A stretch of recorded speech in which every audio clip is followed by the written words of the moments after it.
मेरी नजर में एक लड़का है हमारी विशाखा के लिए। अगर उन्होंने विशाखा को पसंद कर लिया तो चट मंगनी पट ब्याह करा देंगे। विशाखा 26 की हो गई है। उसकी साधारण शक्ल सूरत की वजह से उसे कोई पसंद नहीं कर रहा। इसीलिए मैंने सोचा कि मैं ही लड़के वालों से बात करके तुम लोगों के सिर से बोझ हल्का कर दूं। कामिनी जी ने अपनी देवरानी विशाखा की मां सरोज से कहा। लड़का क्या करता है भाभी? सरोज जी ने पूछा। प्राइमरी स्कूल टीचर है, 20-25 हजार महीना कमाता है, घर द्वार भी छोटा ही है। अब अपनी विशाखा को ज्यादा ऊंची ख्वाहिशें पालने का हक नहीं है। पति के घर में जो मिल जाए उसी में गुजारा करना होगा। भर हाथ चूड़ी और मांग भर सिंदूर का खर्चा तो निकल ही जाएगा। अब विशाखा हमारी बेटी पूनम की तरह चांद का टुकड़ा तो है नहीं कि जो देखे देखता ही रह जाए। पूनम की सुंदरता से मोहित होकर उसके ससुराल वालों ने उसे बिना दान दहेज के देखते ही पसंद कर लिया था। इसी सुंदरता के बल पर देखो आज कितनी सुखी है मेरी बेटी। राज करती है राज। बड़ी बड़ी गाड़ियों में आना जाना, बड़े बड़े लोगों के बीच उठना बैठना, गहनों और महंगे कपड़ों से सजी मेरी बेटी महारानी लगती है। अब ज्यादा क्या बोलना, मेरी ही नजर ना लग जाए मेरी बेटी को। बड़ी मुश्किल से रिश्ता लाई हूं विशाखा के लिए। हाँ में ही अपना फैसला देना। इससे पहले 4-5 बार लड़के वालों ने विशाखा को देखते ही रिश्ते से इनकार कर दिया था। कामिनी जी ने कहा। विशाखा के माता पिता कामिनी जी की बातें चुपचाप सुन रहे थे। कामिनी जी और सरोज जी दोनों एकदम साधारण परिवार की बहू थी। रिश्ते में देवरानी जेठानी। कामिनी जी की बेटी पूनम जो बहुत खूबसूरत थी और घर पर छोटे बच्चों को ट्यूशन पढ़ाती थी। पढ़ाने का उसे बहुत शौक था, पर बड़े घर का रिश्ता आया तो कोई कारण ही नहीं था इनकार करने का। चट मंगनी पट ब्याह हो गया। कामिनी जी तो बड़े घर में बेटी ब्याह कर बावरी ही हुई जा रही थी। कामिनी जी को विश्वास ही नहीं होता था इतने अमीर घर का रिश्ता उनकी बेटी के लिए आया है। पूनम अपनी बड़ी कार में आती तो मोहल्ले के बच्चे बड़ी कार को छूकर भाग जाते। ड्राइवर बच्चों को डांट कर भगा देता। कामिनी जी और उनके पति मोहल्ले में अपनी नाक ऊंची देखकर गर्व करते। कामिनी जी हर वक्त बेटी की संपन्नता का गुणगान करती। यहां तक तो ठीक था, पर अपनी बेटी की किस्मत के आगे किसी को भी कुछ नहीं समझती। अपनी देवरानी की साधारण शक्ल सूरत की बेटी विशाखा पर हमेशा तंज कसती। अगले दिन संजय और उसके माता पिता विशाखा को देखने आए। हमें आपकी बेटी पसंद है। शादी बिना दान दहेज के कुछ करीबी रिश्तेदार और मित्रों की मौजूदगी में होगी। आप लोग ज्यादा परेशान ना होइए, लड़के संजय के पिता ने कहा। शादी में विशाखा के पिता द्वारा पूनम और उसके ससुराल वालों को भी निमंत्रित किया गया। अरे बिटिया अकेले आई, दामाद जी साथ नहीं आए? हमने तो 2-3 बार फोन करके उन्हें निमंत्रित किया था। सरोज जी ने पूनम से कहा, जो अभी अभी अपनी बड़ी गाड़ी से उतरी थी। पूनम कुछ बोलती इससे पहले ही कामिनी जी बोल पड़ी। इतनी बड़ी गाड़ी में आई है मेरी बेटी, वो क्या कम है? अब हमारे दामाद को स्कूल टीचर तो है नहीं कि उन्हें जब चाहो तब छुट्टी मिल जाए। बड़ी कंपनी में मैनेजर की पोस्ट पर है। फिर सरोज जी ने इसके आगे कुछ बोलना जरूरी नहीं समझा, पर पूनम का चेहरा कुछ बुझा बुझा था। सच्चाई तो ये थी कि पूनम के ससुराल वाले निम्न मध्यम वर्गीय शादी में शामिल होना ही नहीं चाहते थे। 2 साल की शादी में पूनम के ससुराल वाले कभी उसके मायके नहीं आए। विशाखा के परिवार में उसके माता पिता और एक छोटा भाई एक बहन थी। उन्हीं के घर से लगा कामिनी जी का परिवार था। विशाखा जब पहली बार मायके आई तो उसके चेहरे की रंगत ही बता रही थी कि वो ससुराल में कितनी खुश है। कुछ दिनों बाद उसके पति संजय उसे लेने आए। उसकी सास ने यथाशक्ति सबके लिए उपहार भिजवाए। वो उपहार छोटे थे पर देने की भावना बड़ी थी। संजय भी घर के सदस्य की तरह व्यवहार करता, ना कि मेहमान बनकर रहता। दामाद जी खाना लग गया है, खाना खाने चलिए, विशाखा की मां सरोज जी ने आग्रह करते हुए कहा। आप सबकी थाली कहाँ है? केवल 3 थाली देखकर संजय ने पूछा। जी पहले आप, विशाखा के पापा खा लें, फिर हम सब भी खाना खा लेंगे। मैं गर्मा गर्म पूरी परोसती हूँ, आप बैठिए, खाना ठंडा हो जाएगा। सरोज जी बोली। नहीं माँ, हम सब साथ खाना खाएंगे। सारा खाना आप बाहर ले आए, हम सब नीचे बैठकर आराम से साथ में खाना खाएंगे। मुझे अपना बेटा ही समझिए, कोई औपचारिकता करने की जरूरत नहीं है, संजय बोला।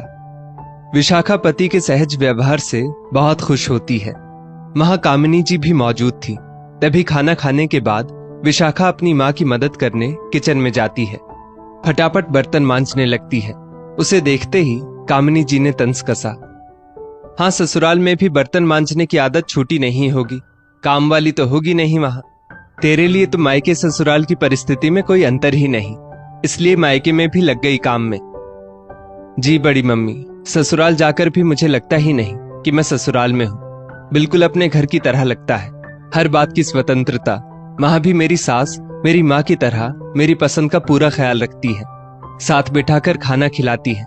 हम साथ मिलकर सारा काम हंसते बतियाते कर लेते हैं। जैसे मायके में हैंडमेड बैग, टेडी बेयर वगैरह बनाया करती थी, वैसे अब ससुराल में भी बनाती हूँ। मेरी सास भी मेरी मदद करती है, विशाखा ने जवाब दिया। 3 दिन संजय विशाखा के मायके में रहा, लेकिन दामाद नहीं, बेटा बनकर। कुछ दिनों बाद सरोज जी सूटकेस में कपड़े रख रही थी। कहां जा रहे हो सरोज तुम लोग? पड़ोस से कामिनी जी ने घर आते ही पूछा। भाभी, मैं आने वाली थी आपको बताने। विशाखा की सास ने विशाखा के जन्मदिन पर पूजा रखी है और हम सबको आमंत्रित किया है। उनके कुछ लोकल करीबी रिश्तेदार और हमें ही आमंत्रित किया है। बहुत मान से बुलाया है, इसलिए 2 दिन के लिए विशाखा के ससुराल हो आते हैं। विशाखा भी खुश हो जाएगी, सरोज जी ने कहा। कामिनी जी सोचने लगी, उनकी बेटी पूनम के ससुराल के किसी भी आयोजन में उन्हें तो शामिल ही नहीं किया जाता। एक बार सरोज जी की तबीयत कुछ ज्यादा ही खराब हो गई। बुखार उतरने का नाम ही नहीं ले रहा था। उन्हें हॉस्पिटल में एडमिट किया गया। खबर लगते ही उनकी बेटी, दामाद और समधन उन्हें देखने आते हैं। संजय ने अपनी सारी जिम्मेदारी निभाई। जहां पर जरूरत पड़ती तुरंत पैसे निकालते। ये बात अलग थी कि विशाखा के पापा ने उसके सारे खर्च किए गए पैसे लौटा दिए। विशाखा की सास ने भी अपना परिवार समझकर घर की सारी व्यवस्था संभाल ली। कुछ दिन बाद कामिनी जी के पति को पैरालिसिस अटैक आता है। उनके बेटे और विशाखा के पापा आलोक जी ने उन्हें हॉस्पिटल पहुंचाया। पूनम हमेशा की तरह ड्राइवर के साथ अपनी बड़ी गाड़ी में आई। माँ, ये क्या हो गया पापा को? पूनम ने रोते हुए माँ के गले लगकर कहा।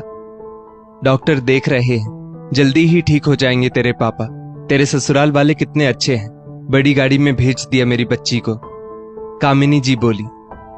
पूनम पर्स में से फोन निकालकर अपने पहुंचने की सूचना ससुराल में देती है। नया मोबाइल, नया पर्स, सब दे दिया है तुझे, कामिनी जी खुश होते हुए बोली। बेटा, तेरा चेहरा हमेशा मुरझाया हुआ सा क्यों लगता है?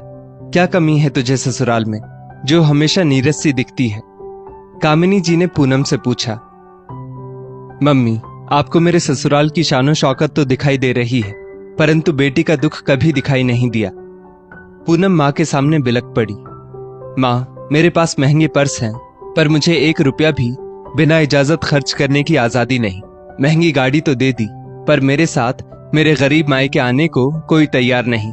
मेरे पति को तो घुट्टी पिलाई गई है कि ससुराल जाने से दामाद की इज्जत घट जाती है। आपके दामाद जी तो हमेशा अकड़ में ही रहते हैं। ससुराल में पार्टी आयोजन तो बहुत किए जाते हैं, लेकिन मेरे अपनों को आमंत्रित नहीं किया जाता। मेरे माँ बाप को मेरे घर आने की इजाजत नहीं। मेरी पसंद को कोई महत्व नहीं दिया जाता। बच्चों को पढ़ाने का शौक है, लेकिन मुझे इसकी इजाजत नहीं। आप हमेशा कहती हैं ना, मेरी बेटी खुशनसीब है और विशाखा के भाग्य में कोई सुख नहीं। ना मायके में पैसा देखा, न ससुराल में। पर माँ, मैं जानती हूँ विशाखा बहुत भाग्यवान है। उसके दोनों हाथों में लड्डू है। मायके में भी प्यार व इज्जत और ससुराल में भी। और क्या चाहिए? इंसान अमीर तब होता है जब उसका पूरा परिवार उसके साथ हो, मायका भी ससुराल भी। माँ, पैसों में बहुत गर्मी होती है। सबसे पहले रिश्ते जलकर राख होते हैं। ससुराल में पूरा परिवार साथ बैठकर भोजन तक नहीं करता। सब अपने अपने कमरे में खाते हैं। पिता, बेटे, भाई भाई सब में मनमुटाव है। मुझे तो गरीब घर की बेटी होने के कारण महत्व ही नहीं दिया जाता। मेरा आत्मसम्मान बार बार आहत होता है। खाना बनाते समय बात बात पर मायके की कमतरी का ताना दिया जाता है। बहू, अपने मायके वालों की तरह कंजूसी मत किया करो। आपके द्वारा भेजी गई मिठाई सीधे ड्राइवर या माली को दे दी जाती है। अरे ये भी क्या बात हुई? उन्हें नहीं खाना तो ना खाएं, मुझे तो खाने दे मेरे मायके की मिठाई। मेरे ससुराल वालों की अमीरी देखकर अब मुझे कोफ्त होती है। कोई बात पसंद नहीं हो तो प्यार से भी समझाया जा सकता है। हर बात पर मायके वालों को ताना देना ठीक नहीं है। माँ, विशाखा का पति सही मायने में अमीर है। विशाखा के चेहरे पर मैंने सच्ची मुस्कान देखी है, क्योंकि उसके पति ने उसे प्यार और सम्मान दिया है। साथ साथ उसके मायके वालों को भी दिल से अपनाया है। हाँ बेटा, तू ठीक कह रही है। विशाखा बड़े दिल वालों के घर में खुश है।